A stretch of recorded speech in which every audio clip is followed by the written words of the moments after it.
Hello and welcome to an intro video all about my course Calculus 1. Students are about to embark on a challenging, fun journey of mental weightlifting and problem solving. This video will give you a general breakdown of what the course entails, my teaching philosophy, and how students are graded. This course focuses on the three big ideas of calculus, which are limits, derivatives, and integrals. This course is for students that plan on majoring in the following, as well as students that are not only good at math, but also like math. Calculus is the study of change. The world and everything that we create in it is an ever-growing and ever-changing phenomenon. Calculus helps make sense of that change so we can extrapolate and interpolate information. The focus of my teaching involves relationships, inquiry, evidence-based reporting, and technology. Student and teacher professional relationships are the most important thing, in my opinion, when it comes to learning. Students take more risks, embrace failure and growth, ask more questions when they respect and trust their teacher. Just like a worker would work harder and avoid burnout if they are appreciated by their boss,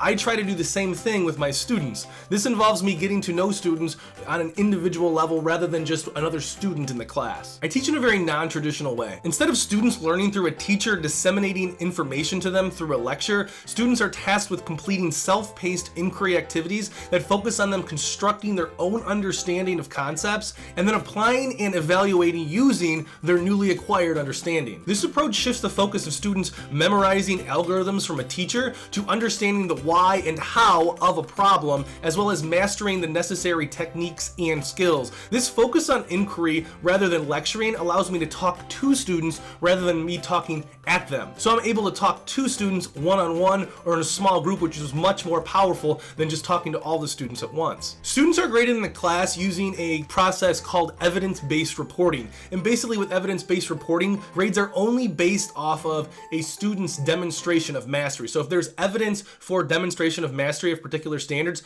that's what their grade is based off. Things such as homework, effort, attitude, attendance, etc. are not part of the grade because, again, it's only based on those standards.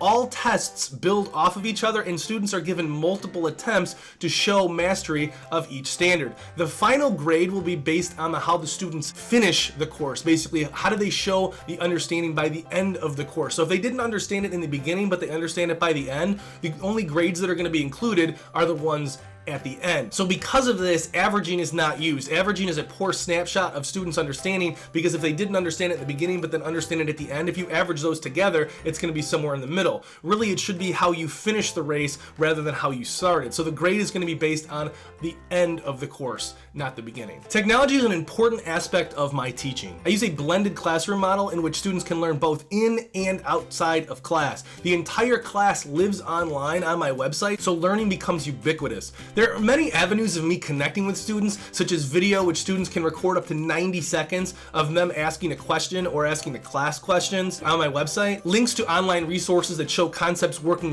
conceptually rather than mechanically. Videos that I created so I don't have to lecture in class, allowing me to focus class time on interacting with students one-on-one. These videos kind of allow me to have a co-teacher, which is basically just myself in the form of video. So rather than me lecturing to students, students can actually watch videos as well to get help on whatever they're working on. There's data analysis, which I use a lot to look beyond the numbers, beyond the scores, to find their meaning. Is there a certain question that should be thrown out? Is there a certain question that was unfair? Is there a certain question that if most students that did well on the test, that question is basically that flagship question that shows if you did well on the test, you probably did well on this specific question, as well as online newsletters that I send to parents every 2 to 3 weeks that give parents a personalized view of their students' progress with certain feedback from me. This, among many other things, is how I use technology in my classroom.